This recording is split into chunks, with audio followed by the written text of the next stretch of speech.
Fala, mochileiros! Hoje estamos aqui, mais um programa mais que especial. Vocês viram que tem dois convidados, que a mesa está repleta. E hoje, assim, Hércules, de peso o programa.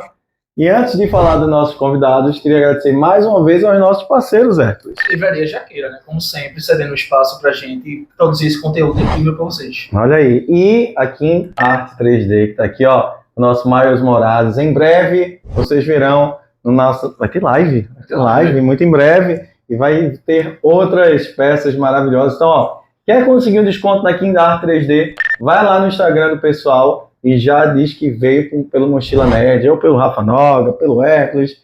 E principalmente, prazer imenso, esse nosso primeiro programa com convidados, esses dois fenômenos que estão aqui. Cada um tem uma história muito boa comigo e eu vou contar bastidores dessa história. Quero que vocês recebam o pessoal do estúdio que está aqui, com muita salva de palmas, Carlos Eduardo Cunha e Vinícius Craveiro.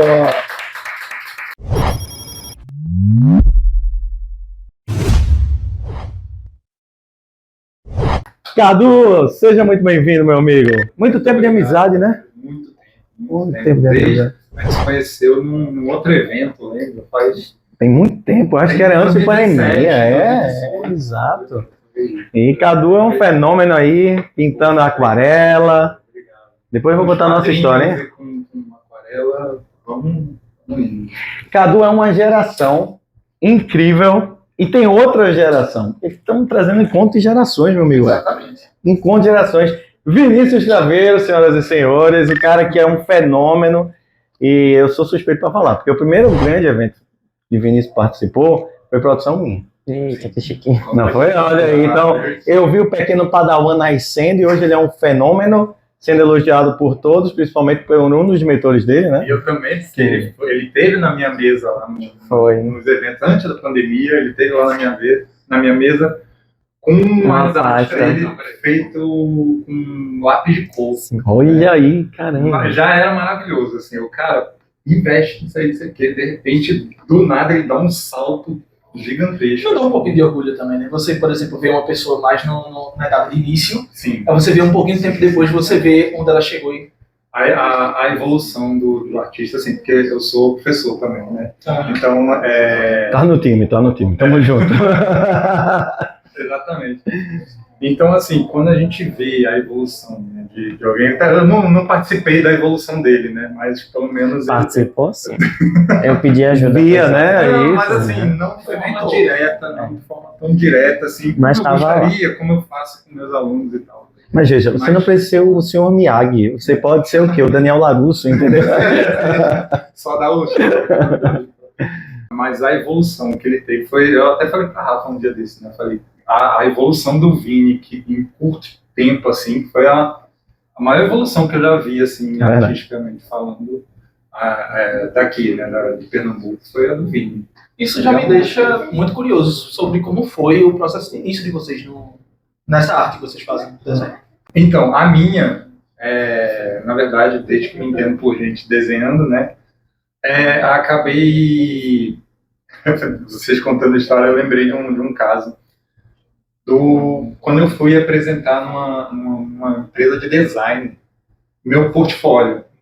Só que numa empresa de design, né, voltado para logomarca, para marca de empresas e tal, eu cheguei lá com uma arte do Spawn. Não tinha nada. A modelo eu acho que você deveria fazer um outro curso. Aí eu fiz arte, aí ela me indicou a fazer arte. Ela foi de uma maneira também. Muita gente boa e teve influência bastante no processo. No processo. Que legal, né? Eu fui fazer arte plástica, né? Mas nos quadrinhos eu só fui entrar nos quadrinhos mesmo no meu TCC, porque até então eu estava na ideia de artista plástico. E aí no meu TCC eu conheci um artista, Jorge Amílcar, né? Conheci não. Meu trabalho foi baseado no trabalho dele, que era arte digital e tradicional.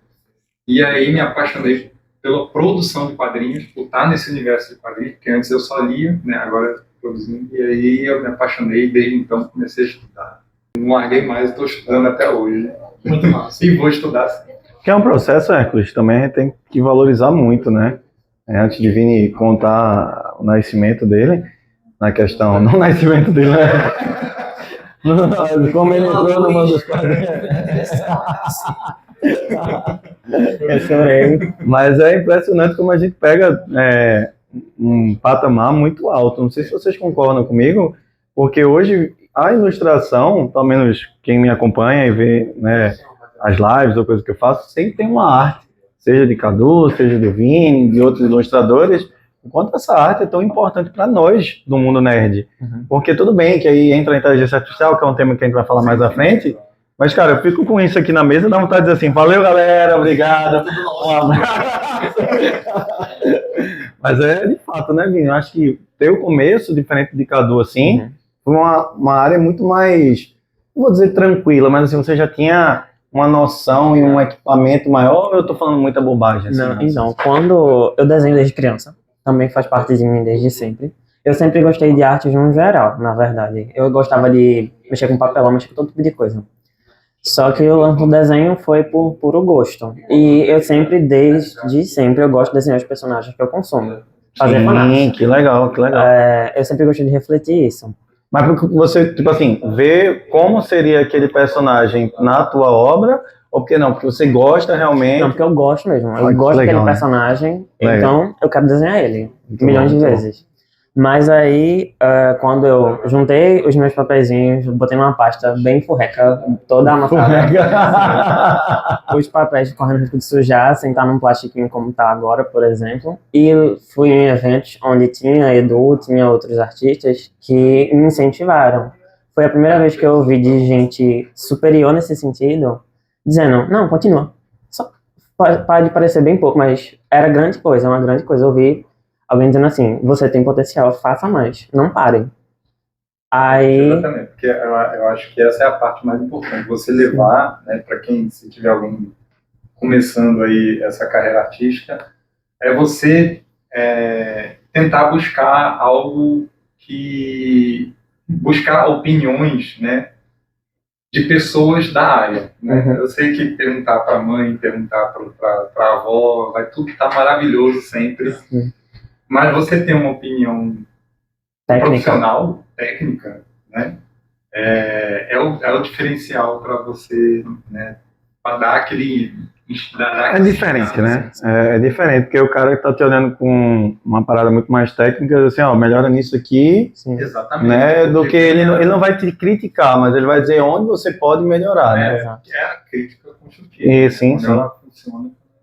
Uma coisa que eu percebi agora, enquanto o Vini falava, estamos todos de vermelho, sem combinar nada. Eu juro como não foi combinado, mas a gente tem um presente incrível para vocês. A gente vai falar muito mais à frente. A gente veio falar também um pouquinho sobre Demolidor, a gente vai falar sobre essa série que voltou, e temos duas obras incríveis feitas pelos nossos ilustradores convidados, que vai estar disponível para vocês baixarem depois, exclusivo do Mochila Nerd, presentão, e a gente vai mostrar aqui para vocês.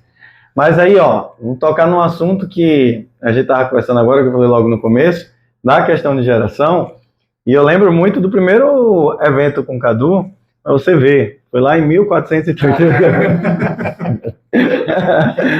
Mas... O primeiro evento, né, foi o lançamento, a pré-estreia de Tempos Modernos. Já. A junta vai irmã de Hércules também. Mas o que é impressionante, a evolução não só do desenho, Cadu, porque eu lembro de você ser um cara hoje, palestra, aula, evento passado do Jaqueira Geek, eu disse, Cadu, tem uma mesa, ele foi lá palestrar, né? Então assim, Cadu no começo era muito tímido, era um cara que era mais envergonhado. Ó, isso aí não pode gravação, tá vendo? Desliguem os celulares, verdade. Mas era, tipo, muito... Eu lembro de uma cena assim, acho que era Tony Silas passando, aí assim, vai lá, Cadu, vai lá. Aí hoje você vê, tipo, os caras chegando na mesa, né? Tá vendo? Hoje o pessoal chegando na tua mesa, bate aquela nostalgia e diz assim, pô, eu era esse cara que tinha vergonha de chegar na mesa e tal. Tem um pouquinho. Mas, assim, é verdade, essa desconstrução, né, que a gente vai... Porque, assim, é contato com o público o tempo todo, o evento, né? Que é a parte mais interessante do evento, é ter esse feedback do público, né? Conhecer, fazer network.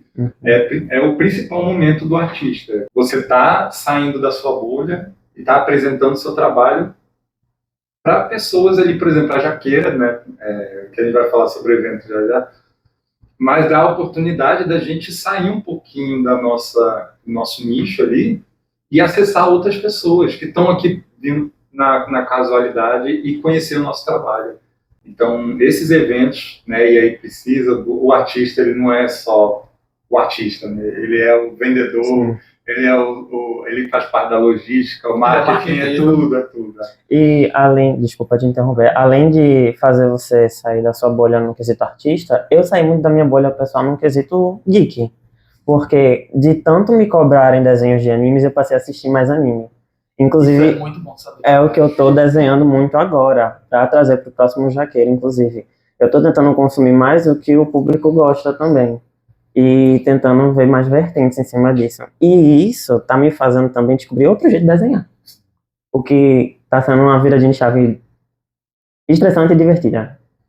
Mas faz parte. Mas só porque não é cultura ocidental e ocidental e oriental. Eu vejo que vocês têm muito essa questão de trazer desenhos que fazem parte do cotidiano de vocês, né? Como o Vini falou no início, né? É uma forma da gente homenagear aquilo que a gente admirou, né? Aquilo que a gente admira. Então é a nossa maneira de homenagear aquilo. E principalmente eu acho que assim, não sei se a Hércules concorda, mas a gente que é consumidor de produto nerd, geek, e Hércules foi o coordenador do Alley do ano passado, do Jaqueira Geek, você vê, né, assim, o quanto o pessoal interage, não só por uma arte linda, mas ou pelo colorido, ou por isso, mas assim, pô, isso aqui na minha parede, velho. Exato. Não é? Tipo assim, é o que eu quero, né? Tipo, tem esse desejo. É aquela produção que você realmente brilha os olhos e quer, isso, tipo, decorar na sua casa. Trabalho espetacular. E tem gente que, cara, eu tenho de Cadu o print original que ele fez do Batman e Robin. E tipo assim, Batman e a Robin. Foi a obra original que o Cadu fez. Vini, essa arte daqui que vocês estão vendo, quando o Vini foi convidado para o Jaqueira Geek, foi na época que estava lançando, aqui ó, Aranha Verso, né? E a gente pegou e falou, Vini, eu estava muito mais à frente do Jaqueira Geek naquela época, foi a primeira edição. Hoje, só assino a produção junto com o pessoal da Jaqueira, beijo meus lindos, mas tirei um peso maior das costas assim, porque é um trabalho gigantesco, é um evento totalmente beneficente. Eu não encontro, de verdade, já falei isso, eu não vejo no Brasil um evento do porte do Jaqueira Geek que traz dublador, ilustrador, faz um artes ali sensacional, ser totalmente beneficente. Então, e o evento, o crescimento do evento foi estrondoso. Assim. Obrigado. Mas juro pra você, eu achei que, tanto é que hoje, né, tá sendo cotado dos maiores eventos, mas, quer dizer, a de Pernambuco, né, não me vem na cabeça nenhum outro evento. De repente, minha amiga, que também é artista, se inscreveu e falou, não, que tem um monte de gente de uma pessoa querendo vir pra cá, pra esse evento. Eu fiquei chocado. Achei que era mais a galera daqui mesmo. Mas eu conheci, mas o evento ele tá crescendo de uma maneira assim que tá muito interessante. Quando foi o primeiro evento, eu lembro que eram 8 mesas. Aí o pessoal da Jaqueira fez assim, cara, tu conhece 8 ilustradores? Eu digo, gente, e agora? Mas óbvio, eu conheço um monte. Aí, Cadu, Vini, entre outros, Rafa San, né? Aí teve Gabriel, entre outros também. E Vini trouxe essa arte e eu disse assim, Vini, vamos fazer dessa arte a credencial. Eu quase não dei. E foi a credencial do evento, todo mundo estava usando. E muita gente chegava na mesa, né? Pra não só ter a credencial, mas também ter a arte, né, Vini? E a gente que chegava e... Foi tu que fez? Foi. Ai, autografa! Tá bom. Pegando já o gancho no que vocês comentaram sobre inspirações realmente que vocês tiveram, quais foram as principais? Nas minhas turmas, né, eu gosto de falar muito sobre mapa de influência. Né? Mapa de influência é aquilo que você tem, as suas referências hoje. Né? Eu tenho referências hoje que não são as mesmas do início. Né? Mas, e ela está sempre atualizando. Né? Eu acho bem interessante isso. Na minha época, eu tinha como o Josh amigo, era um desenho da DC, né? Incrível isso, por sinal. Como tinha Mike Deodato, como tinha Ed Benes também, né? Hoje eu já tenho um estilo mais, uma pegada mais europeia, como o Jorge Mendes também, que é da DC, que eu adoro. É um estilo oriental, mais puxado para oriental, mas ele é europeu.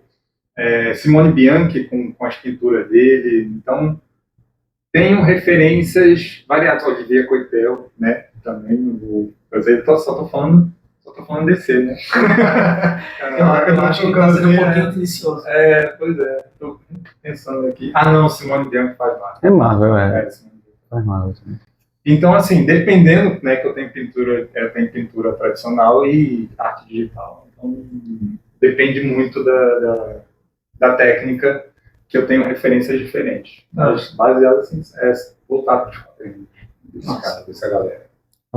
No meu caso, eu não consigo citar tantos nomes quanto o Edu, até porque eu nunca fui muito de consumir quadrinho. Por mais que eu ame esses personagens, eu gosto muito, muito da DC. Na verdade, os Jovens Titãs eu consumo desde criança e as animações, no caso. As animações, e eu passei a acompanhar como um pouco da trajetória deles nos quadrinhos.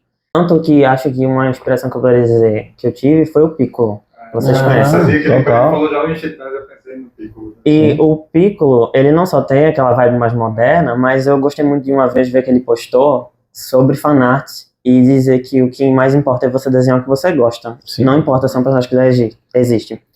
Então eu pensei... E teve um hater muito grande e teve uma galera que amou muito também, né? Sim, sempre tem. Eu tiro como inspiração esses artistas, sabe? Um que eu admiro muito, já vi ele 2 vezes, se eu ver de novo acho que eu choro, é o Lucas Werneck, o que me inspira muito nele é como ele deixa os personagens bonitos, tipo, ele desenha personagens bonitos, muito bonito.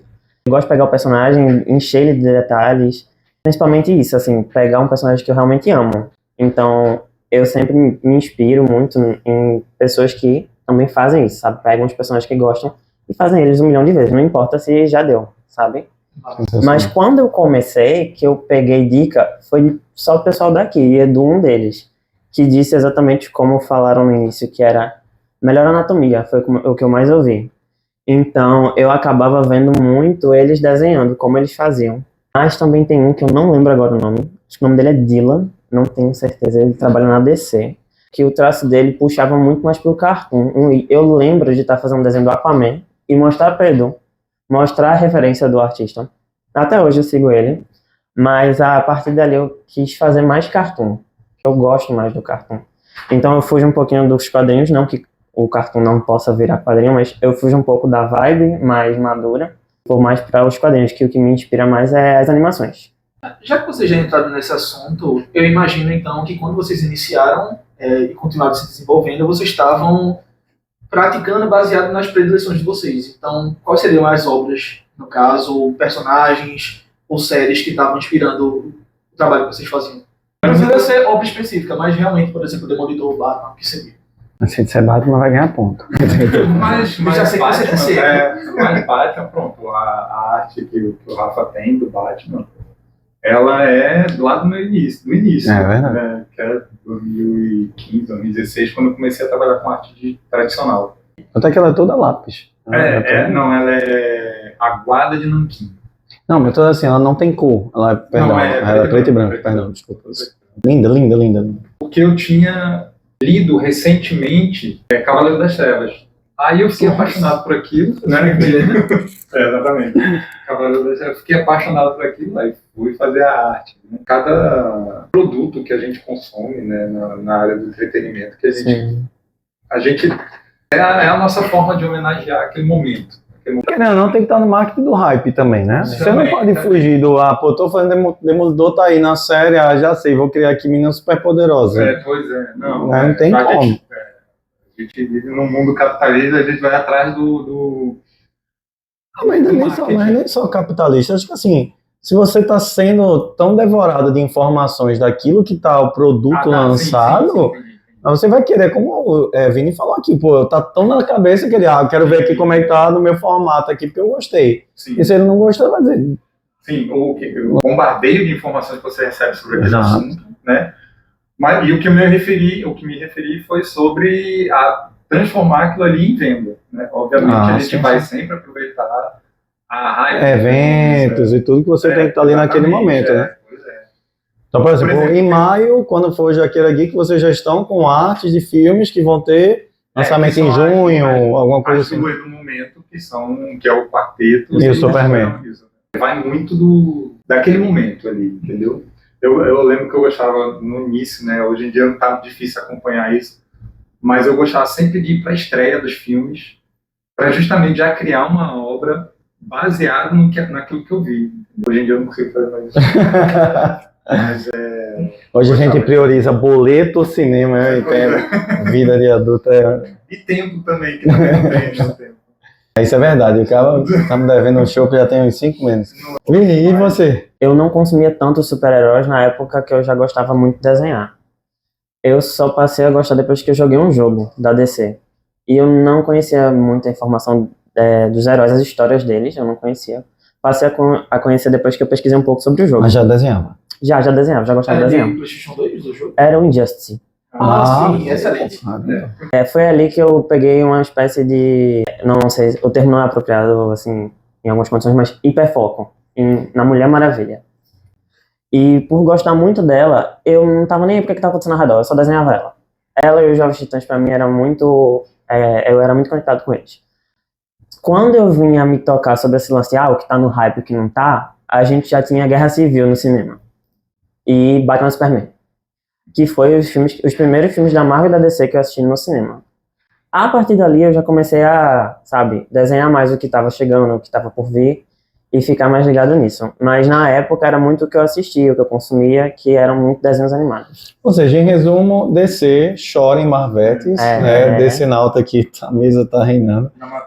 Por exemplo, eu vou... Não, pô, tava tão lindo, fala que é DC mesmo. Vai ficar mais lindo ainda, já chega. Ele falando do início dos filmes, né? Me lembrou também quando eu tinha, sei lá, 10 anos, isso, cara. Faz tempo. Eu gostava de fazer arte baseada em filmes que eu assistia, né? E aí não só da cultura pop. Eu lembro que eu fiz arte do Pânico, de 97. Não, excelente, eu adoro esse filme. King Kong, fiz do Super-Homem, também fiz do Homem-Aranha e tal. Eu lembro que eu fiz arte também, até da Spice Girls, né? Na época tava bombando, né? Spice Girls, eu fiz uma arte delas. Cara, tu entregou muito tua idade agora, tá ligado? O pessoal já tá no Google, Spice Girls. Não, mas Spice Girls é minha. Spice Girls. Aí tu também, pô, tu que tá de novinho, o único novinho aqui na mesa é Vini. Oxe, pelo amor de Deus. Falando nisso, é uma coisa interessante também, que como ultimamente, na minha parte, eu tô desenhando muito para ir pros eventos, ou seja, eu sempre tento trazer alguma coisa, mas para tentar chegar na galera, né? Eu acabo desenhando um pouco pra mim, porque eu tô gostando, porque eu tô afim. E quando eu passei por um bloqueio criativo, eu pensei, vou desenhar o último filme que eu vi, foi Nosferatu, que estavam falando agora há pouco. Eu falei, eu vou desenhar. Eu fiz um desenhozinho simples, porque eu tava afim, eu queria transmitir a sensação, porque é um filme visualmente muito impactante, eu diria. Eu gosto muito de cinema, então tava me corroendo não poder fazer alguma coisinha só por diversão, só porque eu assisti e gostei. Aí eu fiz o Nosferatu e foi bom, foi ótimo. Que me puxa a vontade de fazer mais dos outros filmes que eu assisti, principalmente filmes de terror, que eu gosto muito. Às vezes é difícil de dividir, fazer um negócio pra evento. A ação da equipe agora foi excelente. Tá todo mundo assim, oba, cadê essa arte? Duda vai botar já no quadro, já em breve, na nossa.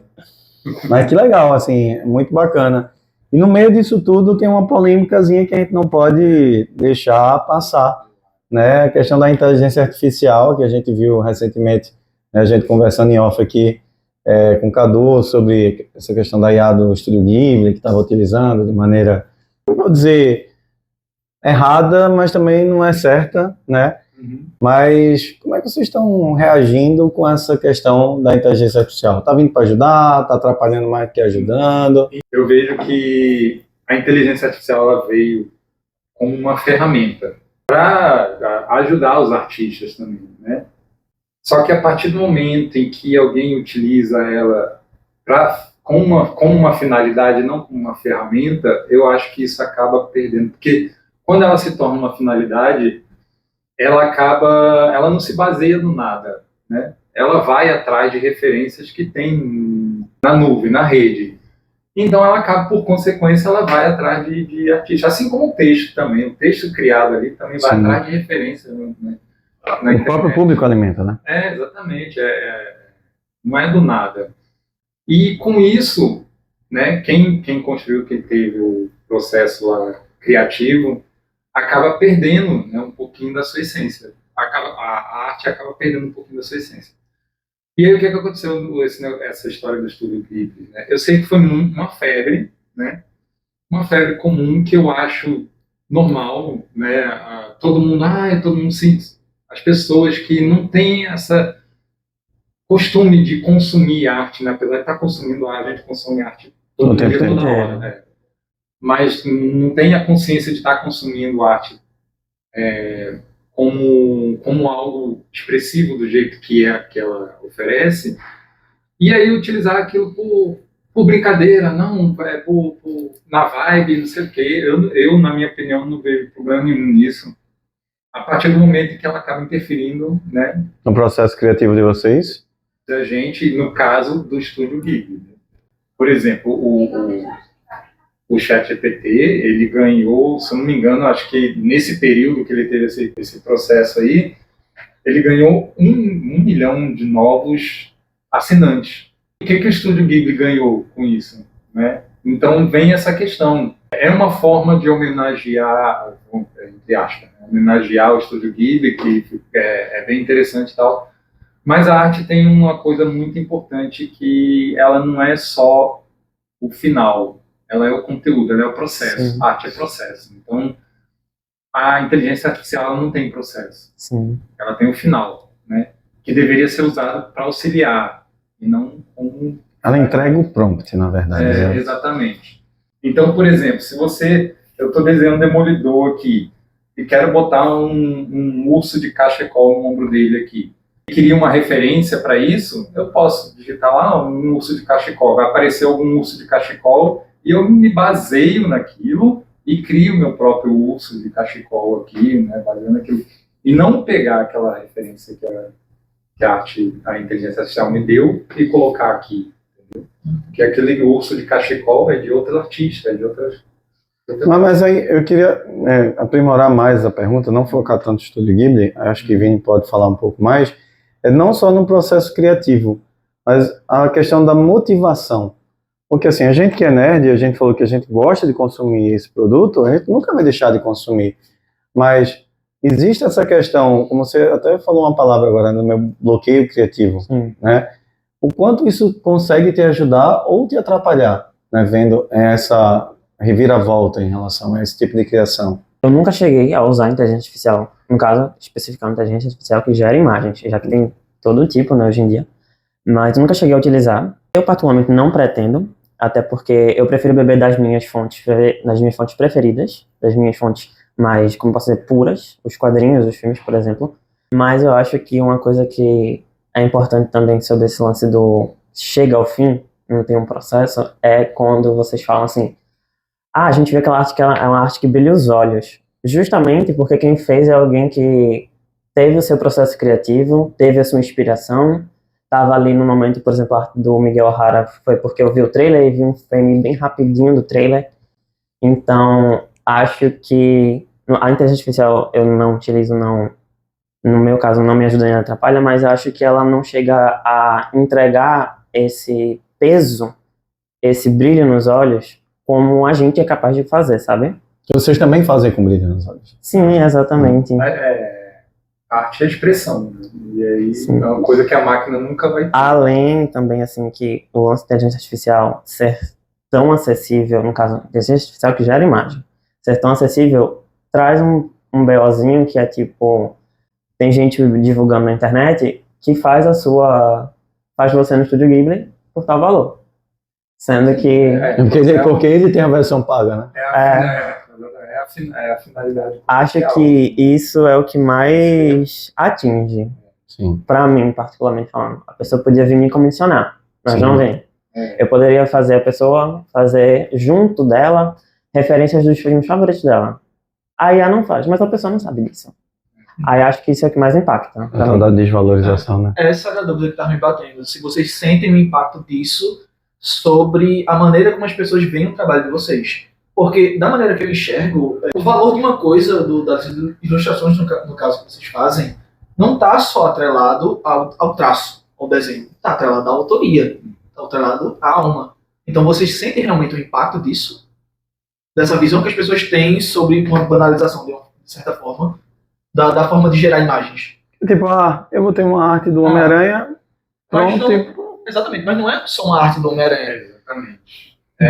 Entende? Entendi. Essa questão da expressão mesmo, né? Do sentimento do artista, tudo que está por trás daquilo criado. A inteligência artificial, por exemplo, né? Voltando de novo, a febre do momento que foi o Estúdio Ghibli, então uma pessoa recebe lá, geralmente não tem essa questão de consumir arte da forma que a gente consome.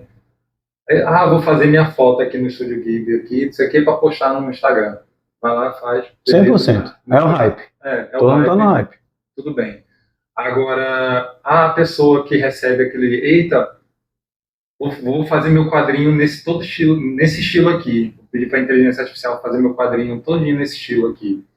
Já é uma outra coisa, já é uma outra. Aí que entra em conflito e é onde eu me sinto mais atingido, entendeu? A pessoa ter a oportunidade de contratar um artista para poder fazer o que ela quer, né? E ir atrás de inteligência artificial. Mas muitas vezes, no momento que você já acaba utilizando a inteligência artificial na sua entrega, por exemplo, um gibi que alguém for fazer, que ele não vai contratar um ilustrador. Uhum. Na hora que ele já faz com inteligência artificial, já diminui o valor dela, aquela obra, automaticamente. Com certeza. Não é a mesma coisa. Não tem o... De novo, a gente vai de novo para a parte... Eu nem tô falando em questão financeira, eu tô falando sim, de uma forma geral, perde tudo. A essência da arte. A essência da arte, ela acaba perdendo. E também, claro, afeto financeiro. Tipo, uma obra dessa não vai faturar tão bem quanto uma obra feita por uma pessoa, ilustrada por uma pessoa. Porque não vai gerar conexão. Na hora que uma pessoa sabe que aquilo ali foi feito por IA, ela já diminui o valor daquilo no imaginário dela. Não, mas eu acho que é o que o Cadu falou, tipo assim, é porque é um hype tão grande que você via, tipo, empresa fazendo, pra entrar numa espécie de trend, então... E isso motiva muito o uso, né? As trends que do nada aparecem. E que também dissipam em 15 minutos. São trends. Essa febre aí. A minha questão foi só em relação o que essa trend gerou para o ChatGPT e o que essa trend gerou para o Estúdio Ghibli. Pro Miyazaki. Eu acho que aí a dificuldade maior é a gente ter esse posicionamento, nós como nerds, e entender que não vai afetar. Porque assim, eu pelo menos acho que essa questão de ter os colecionáveis, eu tenho uma pasta só de colecionável de arte, uma parede várias, por exemplo, eu tenho da Comic Con de 2017, 2018, 2019, 2015, e tem todas lá, porque não sei se ainda faz tempo que eu não vou para Comic Con, mas era um kitzinho que vinha o pôster oficial do evento, que era sempre feito por um artista ou um grupo de artistas. E é isso assim, se eu quiser colocar no Mercado Livre, eu vou colocar o preço lá em cima, porque pouquíssimas pessoas têm essa arte hoje. Jamais colocaria. E que a outra coisa que eu faço, e os meninos estão de prova, pego uma arte dedicatória. Eu quero no meu nome, porque Rafael tem um monte, Rafa Nova só tem eu. Então, é aqui no nosso. Vamos falar de cinema também? Quem falou muito quadrinho? Vamos falar de coisa boa. Não faz de coisa boa não, porque conversar sobre quadrinho é maravilhoso. E eu já tô aqui de outro, então vocês estão vendo, eu só tô fazendo assim, porque eu já tô puxando qual vou ficar pra mim. Tá puxando, só tô Tanto aqui. Brincadeira, Vini, brincadeira. Óbvio que não, só os dois de cada um, tá ótimo. Fala sobre Demolidor, essa série que, chegou agora, salvando, diria, o mundo Marvel, que eu acho que... Eu diria que sim, não, tava na decadência. Talvez, quem sabe, renascendo, né? Referência, Born Again. Então, eu assim, sou suspeito pra falar, porque eu acho que Demolidor sempre foi uma série boa. Haters, fiquem à vontade. Não, pra mim ela é obra-prima, a da Netflix. Principalmente comparando com a primeira adaptação live action. Meu amigo, não, aquele filme com Ben Affleck foi pesado. Outra eu geração. até gostava na época, até ver o Sim, outro. com toda certeza. Não, quando eu lembro que eu tinha uma certa memória afetiva, entende? Mas aí eu cometi o erro de tentar assistir um dia desse. Não. Não, é incrível como é bizarro você assistir. Por exemplo, eu tava comentando isso contigo. Tecnologia, tudo. Não só questão de tecnologia, eu tô falando realmente questão do roteiro. Por exemplo, o fato do Demolidor brigar com a Electra num parquinho pra ter o número do... Aliás, pra saber o nome dela. E ele é É cego. uma pérola do filme. Mas ele é cego. Tipo, ele tá lá com a clínica, com a bengala, ele não deixou, ele não tá com a roupa do demolidor. Então, ele nem tentou disfarçar. Ele é tem médico pouco. burro. E as crianças estão lá, olhando, de boa.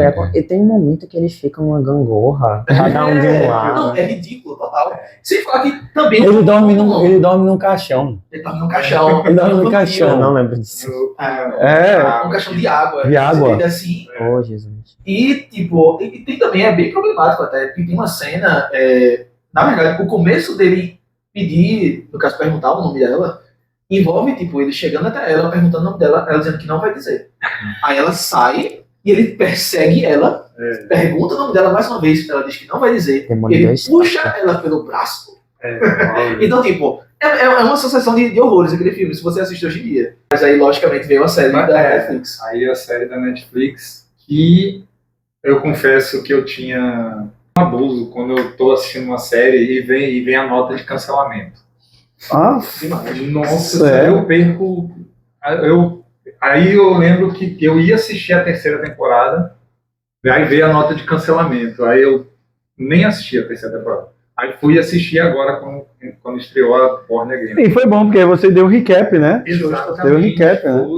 Pra mim foi maravilhoso. E já iniciar a outra daquele ponto ali. Então, é meio que uma quarta temporada mesmo. É, total. E não é à toa que o nome é Born Again, né? Porque realmente é um renascido, porque deram uma roupagem nova pro Demolidor, que eu digo, oba, é isso, né? É semelhante, é um tipo de soft reboot. É, sim. Porque é um... Mas respeitando a essência da outra. Exatamente.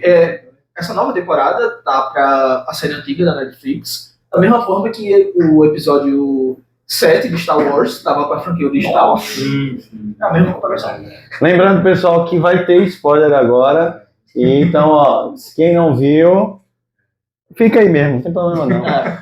É de boa. A primeira cena, assim, já é muito impactante pra mim. A morte do Fog. A morte do Fog pra mim é tipo... Foi um susto assim. O quê? Sabe? É a Disney mostrando. Acho que a Disney já vem mostrando isso, Disney / Marvel, né? Quando o Homem de Ferro morre de olho aberto. Né? Então, assim, o Homem de Ferro morre de olho aberto e os caras vão lá e fecham o olho dele. Você assim, porra! Sabe? Então, assim, é sério. Será que dá pra ficar mais pesado? Vamos fazer Demolidor. Então, assim, aquela cena da morte do Fog e o cara pegando ali, como o Vini pontou muito bem, ele é cego. Ele faz assim, e joga ele do prédio. Pô, Jogou sem nem olhar. tem com raiva aqui, ó, vai embora. Eu achei sensacional, velho. E vendo a temporada inteira, né, vendo como aquilo estava arquitetado para acontecer, foi bom ter acontecido logo de cara. Sim. Porque já prende você pro restante. E não fica naquela mesma das outras séries, que demora até o final para ter um grande acontecimento. Já começou com um grande acontecimento. Eu ainda digo mais, esse começo traz o final para a segunda temporada. Porque é no último episódio que ele descobre a história por trás da morte de Fog e diga, então é isso que eles estão planejando, né? Então agora que ele vai atrás do porquê o Fog morreu. Exato. Dos 9 episódios, teve algum que vocês gostaram mais ou toda a série é completona para vocês? Não, pra mim, os 2 últimos foi top de linha, assim. Por exemplo, teve uma quebra de ritmo, né? No 4 e 5, né? Não, sim, teve aquele episódio solto, né? Que teve. Parecia um Tem um filme, né? nomezinho. Tem um nomezinho. Foi em algum episódio... Que foi bom. Do banco. Foi bom. Foi um episódio bom do início ao fim. Mas foi uma história... Pareceu solta. do Solta. Aí, por exemplo, como eu vinha assistindo a terceira temporada, ela é 95% noturna, né? Aí entra numa pegada mais diurna, né? Do Demolidor mais diurno. E aí, tirando a questão do Muse, né, eu acho que poderia ter sido um pouquinho melhor aproveitado o Muse. Com toda certeza. Nos quadrinhos é bem diferente a história dele, né? Ele é um inumano, tipo isso. Eu até entendo. A máscara, né? Eu até entendo a proposta que eles fizeram pro personagem, mas assim.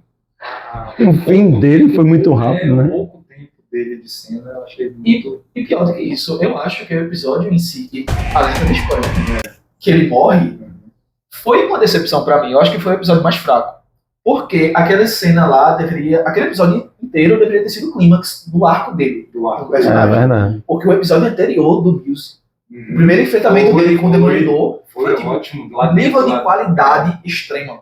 Até que a mulher fala, né? A Japinha lá que tá conversando com o pessoal, assim, foi encontrado porque é o único que fez arte marcial. Então ele tava ali fazendo parte do rolê.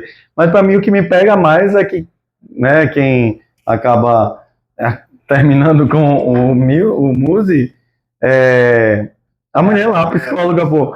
Pá. Aí, tipo, ela passa 10 minutos de um episódio dizendo: ai, meu Deus, os mascarados. E depois tá ali bebendo champanhe. Ninguém não quer nada. Pra mim ainda tem uma falha, assim. Eu quero a opinião de vocês três.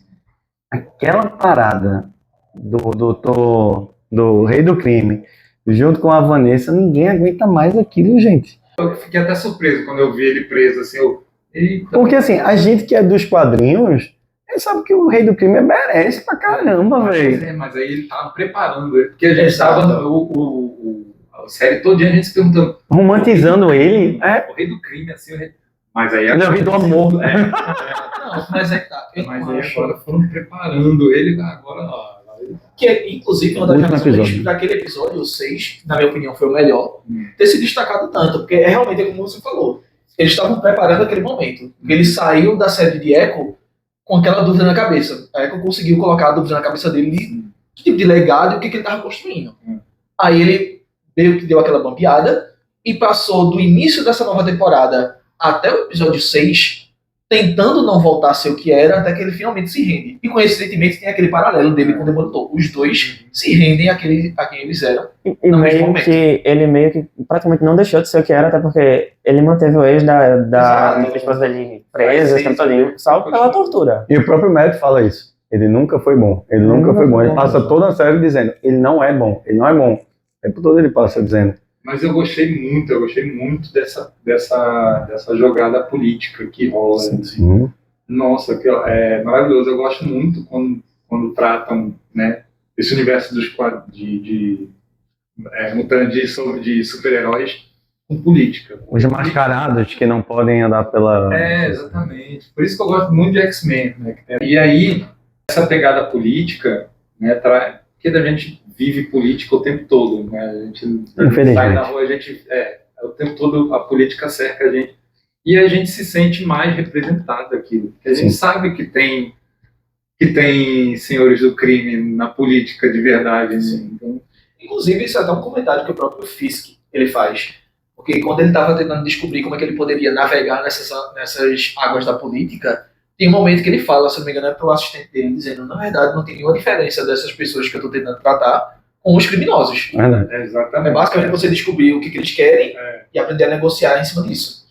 Exatamente. E o que me pega também é esses ganchos, né? Ele fala em um episódio ali do Tribunal do Tigre Branco, ele fala porque alguns policiais foram a favor do Tigre Branco, ele cita o pai do Miles Morales, ele fala do Homem-Aranha, o Fisk fala do Homem-Aranha, então assim, ele tem ali várias menções, né, que a gente que é do mundo nerd fala assim, opa, tá vindo aí. E o final, que é o punch maior, então assim, nós precisamos de uma força, né, maior e tal, ou seja, uma equipe sendo formada. Será que vem os defensores aí? E os defensores linkados agora, porque Disney é Marvel, pode ter aí de repente um Homem-Aranha. Sim, né? Tem uns Exato. Só não o Luke Cage, nem... Mas é de repente uma variante do Homem-Aranha, que não necessariamente o Tom Holland, mas, enfim, o próprio Miles, sei lá. Ele poderia ter... Pra segunda temporada, eu acho que seria um grande acerto eles trazerem os defensores de volta. Sim. Já que estão 100% no núcleo do Demolidor, estão no núcleo de Nova York em si. Exato. Além de, tipo, compartilhar uma série só pra eles, trazer eles de volta poderia trazer mais propostas para os outros personagens Exato. voltarem, pra firmar bem esse conteúdo todo que tava separado. Tanto que, tipo, antes de lançar a série, ele tinha aparecido em Homem-Aranha, ele tinha aparecido em She-Hulk, mas ainda não tinha certeza. É o mesmo da Netflix? Então acho que poderia firmar bem isso também. E principalmente porque os defensores não tiveram um fim legal. Não sei se vocês concordam comigo. Não teve, não. Tipo, Jessica Jones, segunda temporada, mas Luke Cage, e aí? O que foi que aconteceu com o pessoal? Punho de Ferro, tadinho, foi massacrado, cara. Eu já tava sendo massacrado desde o início. É. Agora teve uma chance. Exato, o cara reclamando. Vamos mostrar as artes dos nossos convidados. Olha aí, ó, Cadu fez o Punisher. Punisher pra mim foi tipo o acerto, mais acerto. E a cena pós-crédito, você tá maluco? Ele vai ter uma série dele, né? Dizem que é um especial de 4 episódios, mas ainda não Mas foi dando acertado. certo. Na verdade, eu tô reparando isso, que algumas... Tanto o serviço de streaming quanto emissoras estão fazendo é anunciar coisa como minissérie e depois transformar numa série. Sim. Por exemplo, Shogun inicialmente ia ser uma minissérie. Fez sucesso, o pessoal decidiu transformar numa série. Então eu acho o seguinte, dando certo, existe uma possibilidade boa de virar uma série. Sim. Porque realmente, eles anunciam com uma minissérie, caso não dê certo, a gente não sente aquele peso de ser cancelada. Entende? Fazendo dar certo, o que eu acho que vai rolar, vai ter continuação. O que me preocupa é porque é muito sanguinário. Não é problema. A essa altura não é mais problema. Depois que a presa foi feita aí no Demolidor, Exatamente. vai ser pior, mas assim... Depois que fizeram Wolverine e Deadpool com violência escrachada, acho Exato. que não vai ter problema nenhum trazer de novo coisas assim. Eles estão 100%. vendo que tá dando certo. A receita é a mesma, né? Porque ele apareceu no Demolidor e depois teve a série, não foi? Sim. E aí vai ser a mesma E o que eu mais da gostei, Netflix. o que eu mais gostei do The Punisher é que você acha desde da morte do Tigre Branco que foi ele que matou, e quando no último episódio você descobre que todos fazem parte ali do negócio policial, idolatram o Justiceiro, né? E usam a caveira. Cadu, fala um pouquinho aí da tua inspiração da arte que tu fez, belíssima, diga-se por cima. Então, valeu, obrigado. Fiz uma arte estilo mais digital, né, no estilo clássico dos quadrinhos, do Frank. E também tem um pouquinho dessa pegada de beco, assim, né, nessa pegada mais dark, que é aquele Vive. Eu gosto muito de desenhar o Justiceiro, eu adoro desenhar o Justiceiro. Tem camisa, tem várias artes do Justiceiro. E aí a gente, quando você falou, eu falei com o Vini, a gente, não, vamos combinar então pra gente ter uma pegada parecida, assim, né, pra ficar... As duas artes, né? As duas artes numa mesma Eu me vibe. adiantei só um pouquinho. Não, eu que me atrasei um pouquinho. Mas o Justiceiro, ele tomou banho, fez a barba. Sim, é um Justiceiro, mas... Ele já foi preparado. Foi preparado. É o Justiceiro da segunda temporada, né? Cara, lembrou muito o Justiceiro, o Vini jamais pegou essa época, do primeiro filme. Lembra o primeiro filme? É um Não, filme não faz isso comigo não, homem. Não, Então, fica com outra volta? ufa, eu achei que tu ia dizer que não, eu já me senti o veaco mesmo da mesa. É um filme do Justiceiro. Pô, Na verdade tiveram dois, tiveram um que é com o vilão de John Travolta e o outro vilão, é o Retalho. Sim. Então, esse do John Travolta lembra muito eu mesmo. gostei muito do filme. Eu também. Eu fui ver no cinema, tinha 3 pessoas no cinema. Achei que eu tinha 3 anos. Continua, Cadu. Ele, pra mim, ele foi um ótimo Justiceiro. Também achei. Depois que ele fez a névoa, ele realmente entrou na névoa, nunca mais ele apareceu. Não, ele fez Altered Carbon. Foi? Foi um ótimo personagem, inclusive. Foi mesmo. Ele fez um fan-filme, né? Foi, eu lembro. Ele fez um fan-filme do Justiceiro, uma cena que só com violência. Senhora. Foi massa, até deve ter no YouTube. Vamos ver o Demolidor aí do nosso amigo Vini. Olha aí, ô louco. O que eu gostei muito, Vini, foi a parte, como o indicador foi um beco, tu trouxe meio que uma referência à igreja, né, que é trazido muito na série da Netflix, e que eu achei que nessa ficou faltando bastante, né, Sim. o lado religioso do Matt Murdock, né. Se bem que quando ele tá revivendo a sobrinha ou neta do Ayala, ele tá lá rezando em mente. Eu achei Sim. bem bonito essa cena. Aqui, quando tá tirando o sangue do... Que até a outra cena é ele no chuveiro rezando também, né?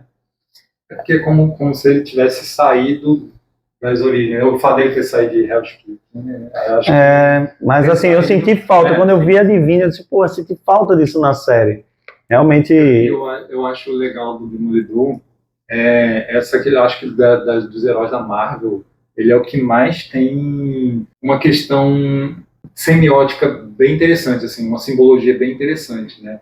Por ele ter essa questão religiosa e ser um demônio, por ele ser cego e ser um advogado, então essas relações que o personagem, que o criador, né, o personagem foi criado, eu acho bem interessante, mais completo assim na Marvel. Que reflete no Fisk na temporada nova. É onde verdade. ele tá no status de alguém incrível, só veste branco, tava fazendo terapia com a esposa, do nada, brá. Exatamente. Mas acho que o contraste do Demolidor é justamente esse. E outra coisa que eu vi, Vini, que você colocou, não sei se propositalmente, mas finalmente vemos o Demolidor usar de fato o guia dele, né? Pô, tem uma cena que ele faz assim, pá, e atravessa o cara, e aê, acertaram em cheio, né? Desde da série Netflix, os bastões, a arma dele em si, é a bengala. É os mesmos desenhos, detalhezinhos. Mas não tão utilizado, né? Acho que nessa da Netflix, Sim, ele transforma mais ele tipo, vum, aí e aparece usa pra o se Thor pendurar. entrando, saindo. Eu acho que funcionou bastante. É sobre esse desenho que eu queria muito fazer o Demolidor, inclusive se Cadu quisesse fazer ele, eu ia brigar com ele. Porque, querendo ou não, eu gosto mais do Demolidor e eu queria muito desenhar ele pra emendar no hype da série. Inclusive ainda não postei, tem que postar. Eu queria, desde o esboço, fazer ele com a auréola. Aí eu fiz a lua. Eu pensei, vou fazer ele do lado de fora, nos prédios. Aí o meu irmão comentou, bota um símbolo religioso. Aí eu falei, vou fazer dentro da igreja. Aí eu peguei e botei ele dentro da igreja. E comecei a pesquisar. Sensacional. Ó, percebi agora, de fato, a lua atrás é a auréola. Cara. É porque para alguns ele é demônio, para outras pessoas ele é o salvador. E eu já vi que muitas ilustrações, principalmente as mais antiguinhas, ele tá sempre na frente de um vitral. Aí eu queria fazer algo assim também. Na própria série da Netflix, ele tá sempre na frente do vitral. A minha última arte Sim, eu peguei referência também. do Demolidor, ele tá pulando na frente de uma rosácea, né? Que é Sim. do vitral. Tanto é que vocês perceberam que nessa, ele tá muito mais com uma pegada mais gárgula, né? Tipo, todo pouso dele, porque a gente vê uma versão meio Homem-Aranha agora, né? Ele sempre pousa numa gárgula, ou seja, exato, em Nova York e tal. Então acho que a igreja faltou mesmo, né? Mas segunda temporada promete aí. Já se preparem que o uniforme agora é preto. Já saíram algumas imagens, Já então vi, muito já bom. vi. Eu achei, inclusive, que ia ser nessa temporada. Na segunda que vai se tornar uma questão anual agora. E eu acho que o detalhe principal, finalmente a gente vai ter a logozinha dele, né? Finalmente o Dedê. Finalmente. É verdade. Ele mandou fazer na mesma A empresa. do Ben Affleck era aqui. Ele mandou fazer na mesma empresa que tá fazendo os ternos brancos do Fisk.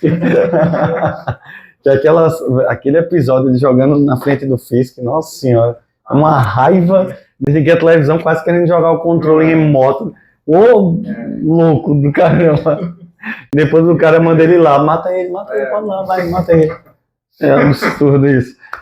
Mas vamos voltar aí para... gente, essas artes estão disponíveis para vocês, hein? Então a gente vai colocar aqui o link embaixo dos comentários. Ó, baixou, posta nos stories e marca Vini, que é a arte do Demolidor, e Justiceiro, marca Carlos Eduardo Cunha, que eles vão ficar muito felizes. Mandou revelar, mandou imprimir, colocou no quadro assim como nós iremos fazer, marca eles também. Joia? Nota pra série, 0 a 10, Vini. 10. Eu sou 10. difícil de desagradar. Eita, Cadu deu aquela suspirada. Cadu veio assim. Eu dei uma suspirada porque, pra mim, a Netflix é 10. Sim. Então, eu vou dar uma 9. 8,5, 9. Eu daria 8. 8? 8. Eu acho que a série você saiu muito bem, Sim. mas realmente eu considero 10 tipo, obra-prima. Não chegou a ser obra-prima ainda. Tem potencial. Pois é. Então eu daria 8. Eu vou na linha de Cadu. eu não vou dar 10 porque eu acho que ela ainda tem muito a entregar, mas eu dou um 9 porque eu acho assim, no que a gente tá vendo de Marvel ultimamente, sabe, é tudo muito abaixo da média. A expectativa que a gente tava era... Eu tava com uma expectativa muito baixa. Também. Confesso. Não, eu acho incrível como a Marvel hoje em dia ela não consegue mais te atrair a começar a ver alguma coisa dela. Porque antes a gente sempre se empolgava com o lançamento. Mas é porque foi uma Mas sequência, então, foi uma sequência de erros que desanimam. Tipo assim, a gente tava até conversando nos bastidores, assim, bicho, um grande filme da Marvel pra mim é o Homem-Aranha, tem uns 3. Depois a gente vem numa sequência de erro, aí quando vem o Demolidor a gente vai, ufa, isso, é essa que a gente tava querendo. E, pra finalizar, quais são? A gente sabe que tem vários filmes da Marvel, séries e tal, que estão sendo anunciados, mas o grande hype de vocês está sendo Quarteto Fantástico. Eu já perguntei e responderam, porque eu tô também. Então, assim, não tem como, né? Acho que não tem como a gente não deixar isso de lado, porque Quarteto Fantástico. A gente tem uma referência, né, dos anos... Eles são muito dos anos importantes. 2000, né? 2000, junto com o Homem-Aranha, Tobey Eu ia Maguire. falar 90. Tá? Homem-Aranha do Tobey Maguire, que o nosso amigo Thaleson ama. Exato. Sim, Dá pra ver a expressão do Voldemort tá aqui. Ele assim, ó, negando. Né? Mas aquele foi muito bom, eu gosto daquele filme. Eu gosto. Do 1 e do 2 eu gosto. Tanto é que pra mim a grande O problema preocupação é tipo, cara, eu não vi ainda Pedro Pascal sendo um Homem Elástico. Tipo, nesse último trailer, Sai só aquele muito pulo. curto, Só um realmente. pulo, isso dá um pulo. E o outro personagem era aquele cara que se esticava, Mas eu dançando. acho que, por exemplo, no trailer tem aquela cena que ele tá num quadro gigantesco. Aquilo ali já deve ter cena dele, é porque... Fazendo assim, né? Anotando aqui, né? Querendo ou não, pra causar Mas- essa... Talvez isso não dá um pouquinho de medo, não. Porque eu penso o seguinte: eles talvez não tenham colocado uma cena dele usando no trailer, porque eles não fizeram essa parte ainda na pós-produção. E isso me leva a crer que eles estão fazendo, tipo, pra lançar de última hora. Há problemas que, por exemplo, o Thor, Amor e Trovão, sofreu. Tipo, teve cenas que eles tinham planejado, mas não deu tempo de finalizar, cortaram do filme. Mas Thor, Faz sentido. Amor e Trovão já começou já desde o roteiro. Acho que já é errado já desde o roteiro. É, eu tô desde o primeiro filme. Totalmente contra o primeiro filme. Do segundo, então, nossa senhora, Não, o podia... segundo é o pior filme da Marvel. Da Marvel. Quarteto Fantástico, o hype também, Vini? Ah, eu tô. Enquanto personagens, eles são uma base muito importante pro universo Marvel, vai ser legal ver eles de novo. Eu vi os antigos, mas eu tô muito ansioso pra esse, porque eu gosto da pegada retrofuturista, e eu me empolgo muito com o visual, e gosto muito do elenco. O elenco eu acho que Eu eles também. estão muito interessantes. Tô no hype absurdo, mas eu quero ver Superman mesmo. O coração descer e fala mais alto. Também. Falando de Marvel, a gente não pode deixar de falar de Doomsday, que foi divulgado agora, né? Ah, sim. A gente fica naquela de ver foto, o X-Men volta finalmente ao universo que a gente quer tanto consumir ali, né? Aquele anúncio que teve... nossa, Tá maluco, foi sensacional. Desde heróis que a gente sabe que vai aparecer, mas não teve no anúncio, ao que realmente vê Robert Downey Jr. fazendo uma baita referência à Agatha. Nossa, incrível. Porque a gente tá carente daquela sensação que a gente teve com os Vingadores. A gente tá carente de filme, que a gente vai pro cinema. É porque é uma palavra que hoje em dia foi muito vulgarizada. Mas o tesão é muito bom, pô. Você sai assim... Uá! Que filme fera, grita, o público vai à loucura quando aparece, pá. Teve o Homem-Aranha. também. Pronto. Mas Foi o que eu falei, o último filme da Marvel que a gente foi com expectativa altíssima. aquela sensação... Tanto é que agora no último Capitão América, que não é ruim, eu paguei minha boca, porque na primeira temporada disse que poderia ser o filme mais flopado do ano, mas tipo, as duas aparições que tem, ok. Tipo, não é, oh meu Deus, que grande coisa.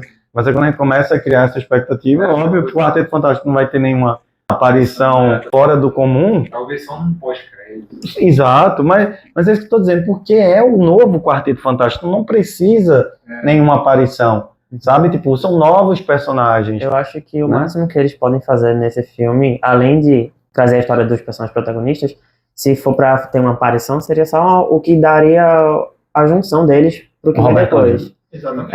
O próprio Galactus, velho, eu tô louco pra ver o Galactus. Nossa, velho. demais. Inclusive, Aquele pé dele andando na cidade. A sombra Um dele. visual É, próximo é. ao que a gente conhece. Isso. Porque aquela Porra de nuvem- mundo, é porra de Aquela mundo. nuvem do filme anterior, não. Não rola. Maria. Eu concordo 1000% com vocês. Gente, queria agradecer demais a presença de vocês. Foi assim, pô, incrível demais. E estaremos juntos no Jaqueira Geek. Jaqueira Geek, com certeza. Carlos Eduardo Cunha e Vini Craveiro estão mais do que confirmados na edição de 2025. Então faço questão de convidá-los, já estão convidados. E quando tiver o evento acontecendo, estaremos aqui, pois Mochila Nerd é o podcast oficial do Jaqueira Geek esse ano. Estaremos aqui todos os dias. Quero convidá-los para voltar e a gente fazer um bate-papo ao vivo. Combinadíssimo? Com certeza, combinadíssimo. Eu Fechadíssimo. só queria adicionar mais um ponto que eu acho interessante. Foi Duda dizer que tu tava monossilábico, que aí desandou, né? Agora tá falando direto. Foda-se agora, Não, exatamente. eu queria realmente falar sobre a importância da gente engajar esse projeto. Porque eu acredito o seguinte: quanto mais a gente conseguir botar a luz na temática geek, mais eventos como Jaqueira Geek vão acontecer, mais marcas de fora, como foi o caso do APA de Avatar, sendo trazido pela Netflix para uma ação aqui em Recife. Então, esse tipo de engajamento é importante para que mais eventos assim aconteçam, para que a gente tenha mais convidados falando sobre, para que a gente tenha mais ativações como o APA de Avatar, chegando aqui para Recife. Então, essa é uma importante grande para vocês, uma importância grande no caso, para vocês estarem se inscrevendo, compartilhando, engajando. Que traz também mais visibilidade para artistas de verdade Também. daqui. Cara, sério, sem modéstia, mas é a área do evento que mais dá gente. É o Ali. Exato. O Ali é insano. Tem muita gente que não conhece, né? Como eu disse aqui, o espaço aqui é bem interessante por causa disso, porque tem pessoas novas que estão passando por aqui e de repente encontra aqui, olha, que isso? Deixa eu ver o que é isso aqui. Aí vai passear pelo evento. Não, mas antes de eu ser cancelado, antes de eu me cancelar, eu não tô dizendo que o board games ou a parte de videogame não é acessada. É, mas tô dizendo assim, que é uma loucura tão grande que do primeira edição para a segunda a gente teve que mudar o local, porque tava ficando um amontoado tão grande de gente que a gente ficou preocupado com o pessoal de repente cair do andar. A gente relocou, primeira edição foram 8 mesas, a segunda foram 20, agora são 30 mesas, né? São 30 mesas, cada vez aumentando mais, e é uma área, assim, incrível, linda, e eu acho que, de fato, assim, é ir para prestigiar os artistas, e o que eles fazem é de maneira incrível, amor, dedicação, carinho, tudo isso deu para sentir na fala de vocês. Sou fã de vocês. A história que eu tinha para contar, eu não contei. Minha tatuagem desenhada por Carlos Eduardo Cunha. Então aqui eu liguei para ele, Cadu, quero lá. Foi lá e fez. E o primeiro... ele não tatuou não, só fez a arte. E o primeiro evento que eu fiz depois da pandemia, que foi o Geek Day, foi o primeiro evento do nosso amigo Vini, com mesa dele solo lá, não foi, Vini? Tava lá, firme e forte. E foi a primeira credencial 100% assinada por você. Foi também convite meu, então assim, tem um carinho muito, muito grande pelos dois, são dois amigos que eu levo pro coração, então estamos juntasso, ó, rede social, Vinícius Craveiro, é diferente, 12. C. Eduardo Cunha, C. Eduardo Cunha. Vai estar todos no comentário, baixem aqui as artes feitas, não se esquece de se inscrever no canal, Dar like, compartilhar, engajar. exatamente, e também, ó, vamos seguir essa galera massa. Gente, até o próximo. Tamo juntão. Um beijo no coração. Fiquem com Deus. Valeu? Agora eu fico com quais? Esses dois são meus, né? Esses dois aqui. Aí o resto, ó, vocês podem brigar, tá?